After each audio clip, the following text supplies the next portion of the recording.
Hi friends, आज आमचा तिसरा दिवस आहे कोकणामध्ये आणि आम्ही आता सध्या तरी दापोली गावात आहोत आणि संध्याकाळी आमची इथूनच बस आहे. तर आम्ही निघू रात्री मुंबईला जायला परत.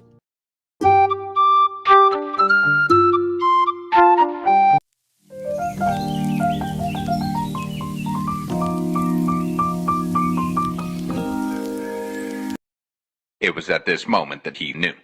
He fucked up. वेट एक छोटं सांगायचं होतं. जर तुम्ही कोकणात नवीन असाल तर कृपया कोणतेही झाड, पान, फुलं असं काही उगाच हात लावू नका, कारण माझ्यासोबत एक प्रसंग घडला. मी ह्या क्लिपमध्ये ज्या प्रकारे दाखवले की मी त्या झाडाला सहज हात लावला आणि थोड्याच वेळात चेहऱ्यावर खाज येऊ लागली आणि नंतर रॅशेससुद्धा झाले. मग लक्षात आलं काही झाडांना स्पर्श केला तर ॲलर्जी होऊ शकते, विशेषतः जर आपल्याला माहिती नसेल तर. निसर्ग खूप सुंदर आहे, पण काळजी घेणं गरजेचं असतं. त्यामुळे तुम्ही कोकणात आलात किंवा कोणत्याही ठिकाणी गेलात तर निसर्ग अनुभवताना फक्त जपून राहा, पहा, आनंद घ्या.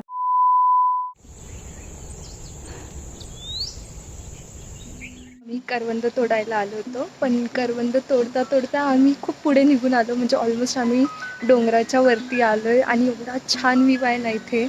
मी तुम्हाला नेक्स्ट क्लिपमध्ये दाखवते की आम्ही इथे कसे पोचलो आणि व्ह्यू कसा आहे इकडचा ते.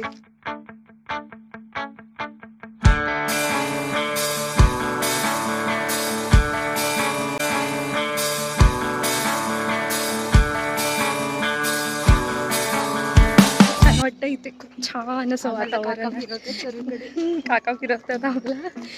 खूप करवंद तोडले आम्ही. हे करवंद खूप वरती आलोय आम्ही.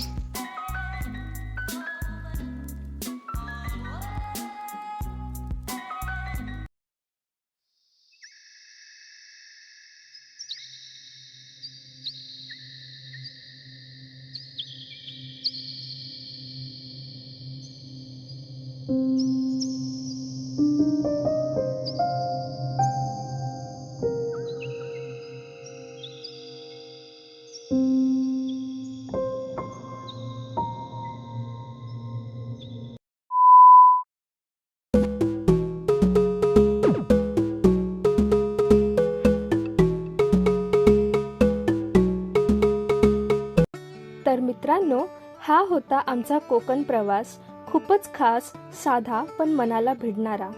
शहराच्या गडबडीतून बाहेर पडून कोकणात आलो आणि इथे मला मिळाली शांतता, निसर्गाची मिठी आणि मनाला स्पर्श करणारा अनुभव. पिसई गावातील लोक खूप प्रेमळ आणि आपुलकीने वागत होते. गावातले वातावरण, सकाळी पक्ष्यांचे आवाज, घरचं जेवण हे अगदी आपलं वाटलं. आणि महामाई मंदिर, त्या मंदिरात गेल्यावर जी शांतता आणि सकारात्मकता जाणवली ती शब्दात सांगणं कठीण आहे. मन एकदम शांत झालं.